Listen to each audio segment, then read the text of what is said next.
There will be a champion crowned in Arlington in the next week for Major League Baseball. We are down to the final two teams being the Tampa Bay Rays and the Los Angeles Dodgers. Our Dusty Baker has been at Globe Life Field since the start of the NLDS. Hey there, Dusty. You saw fans there last week for the NLCS. What was that like?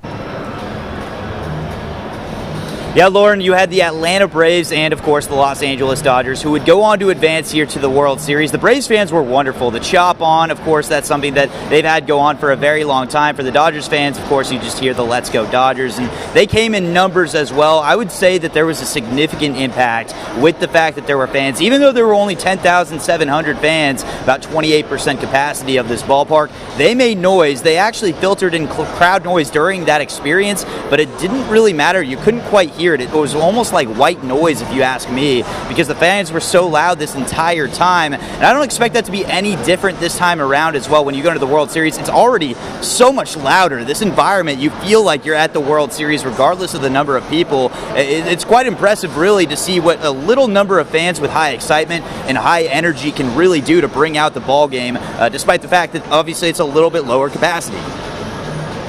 And while it's one fan base out and a new fan base in, Dusty, how many fans from Tampa Bay are we seeing out there compared to LA fans?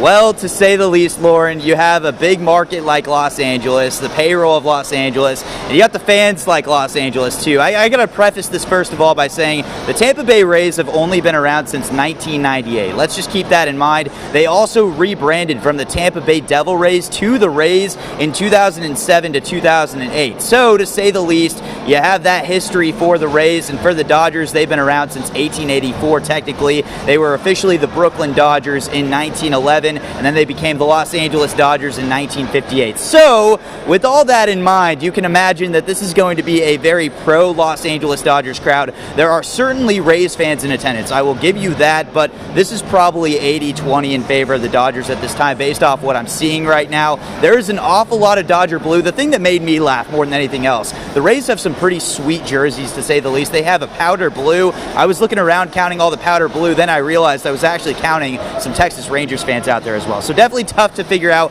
how many Rays fans are in attendance, but to say the least, there are Rays fans here at this time, just a lot more Dodgers fans here. Interesting. All right, Dusty, last question. These are two teams that both won their divisions and now they're leagues. So what can we expect from them in this series?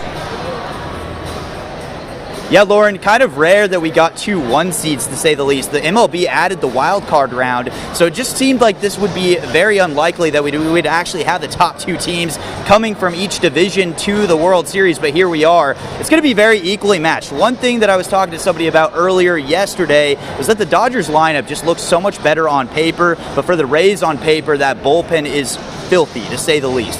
It's going to be a matchup of that bullpen versus this Dodgers lineup. I think at the end of the day, if the Dodgers can score enough runs early in ball games, they're going to end up winning this World Series. If the Rays can keep the Dodgers run production down early in the ball game to around the 7th inning when that loaded bullpen comes in, the Rays are going to find themselves securing their very first championship in their history. It's going to be back and forth. I'm expecting this thing to go 7 games because these teams are very even, to say the least. And to also look at this in retrospect, this is probably one of the best World Series we're going to have in this decade, to say the least, to start out 2020.